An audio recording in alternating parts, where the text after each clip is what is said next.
today's video, I'll show you how to create a task type in Asana.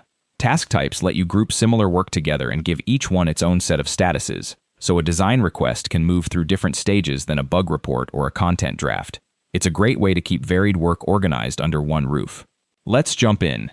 First, over in the left sidebar, I'll head into the workflow section. This is where all of Asana's reusable building blocks live, things like templates, custom fields, and rules. Now I'll click into task types.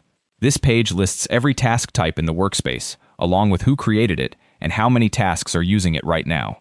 To make a new one, I'll click the Create Task Type button up in the top right corner. Here's where the magic happens. I'll give my task type a clear, descriptive name so everyone on the team knows exactly what it's for.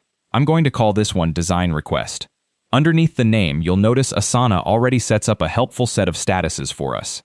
The active statuses, Not Started and In Progress, keep a task open and moving, and the Done status, Completed, closes the task out. You can always add your own custom statuses here later to match your team's exact workflow.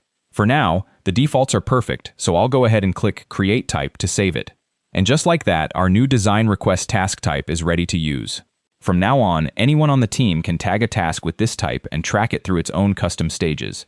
To recap, head into the Workflow section, open Task Types, click Create Task Type, give it a name, and hit Create Type. It really is that simple.